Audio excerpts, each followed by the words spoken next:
नहमदहु व नसल्ली अला रसूलिल करीम अम्मा बाद। हिंदुस्तान के एक साथी ने पूछा है कि जो मुरव्वजा तबलीग है मौलाना इलियास रहमतुल्लाह अलैह वाली, तो इसमें निकलना फ़र्ज़ है या वाजिब है या मुस्तहब है? आप बताइए। जवाबन अर्ज़ है कि मेरे एक साथी की राय है, समाअत फरमाएं। वो फरमाते हैं कि 5 साल की उम्र बच्चे की हो, उससे 15 साल की उम्र तक, ये मकतब वाला इसको टैकल करता है, मकतब वाला इसको पढ़ाता है। ये पहले नंबर की तबलीग है। इसी में कुरान शरीफ का लहजा सीखता है, उसलूब सीखता है, याद करता है, हाफिज बनता है, अकीदा सीखता है, एक दीनी माहौल बनता है इसी में, मकतब वाले में। ये पहले नंबर का तबलीग है।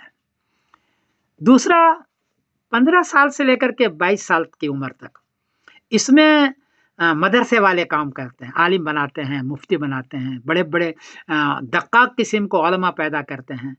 तो 15 से लेकर के 22 साल की उम्र तक मदरसे वाले की तबलीग है।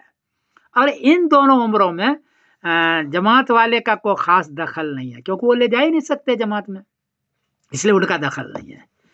तीसरे नंबर पर जब उम्र हो जाए 22 साल से ऊपर, तो 3 इदारे इसमें शामिल है। एक तो है खानका, इससे बहुत बड़ा फ़ायदा हुआ है।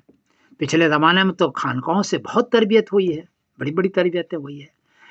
दूसरा है जीम है अलिफ दाल, जीम है अलिफ दाल, इनका भी बहुत बड़ा रोल रहा है और बहुत अहम चीज़ है ये दीन के फैलाने के अंदर, दीन को आगे बढ़ाने के अंदर।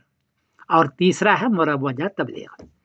मुरव्वजा तबलीग से भी बहुत बड़ा फ़ायदा हुआ है, इसलिए कि वो लोग जो घरों में बैठे हुए हैं, वो जुमे भी नहीं आते हैं, उनका अक़ीदा सही करना, उनको दीनदार बनाना, अगर उनको कुरान शरीफ याद नहीं है तो कम से कम 3 सूरतें याद करवा देना, ये बहुत बड़ा काम है। और ये भी हमारे बुज़ुर्गों का चलाया हुआ है, मौलाना इलियास साहब रहमतुल्लाह अलैह का, कोई दूसरों का नहीं है। इससे बहुत बड़ा फ़ायदा हुआ है इस तबलीग से भी। तो ये तीनों इदारे मिल करके 22 साल के बाद से लेकर जो लोग हैं, वो इस पर तीनों इदारे काम करते हैं। तो गोया कि तबलीग का 5 इदारा हो गया, मकतब, उलमा जो पैदा करते हैं वो मदरसों के अंदर, और ये खानका, जीम है अलिफ दाल, और मुरव्वजा तबलीग। और ये पांचों का मजमुआ जो तबलीग है, ये फ़र्ज़ ऐन है।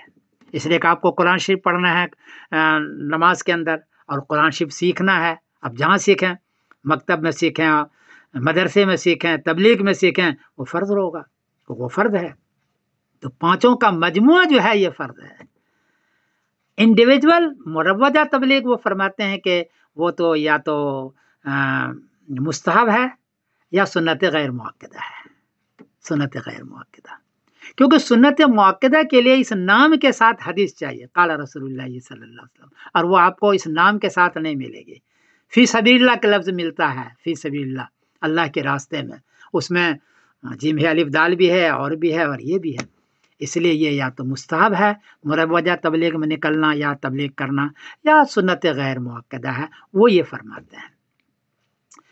अब इस सूरत में पांचों को लेके चलें और पांचों के मजमुए को अगर फ़र्ज़ ऐन करार दें या फ़र्ज़ करार दे दें, और इसको सिर्फ मुस्तहब करार दे दें, तो इस सूरत में किसी इदारे की, पांचों में से किसी इदारे की दिल शिकनी नहीं है, बल्कि पांचों की हिम्मत अफजाई है। और पांचों इदारे को अपने अपने जगह पर काम करना चाहिए और मिल के काम करना चाहिए। उनकी ये राय है, मेरी तो कोई राय नहीं है, मैं मुफ्ती नहीं हूँ, तो उनकी राय है। अगर आप हजरात को पसंद आती हो तो आप पसंद करें और उस पर मुझे बताएं, और मुझे जो खुशी होगी इस बात की। बहरहाल उनकी राय है। मैं समीरुद्दीन काज़मी बोल रहा हूँ मैनचेस्टर इंग्लैंड से। अस्सलाम वालेकुम रहमतुल्लाहि व बरकातहू।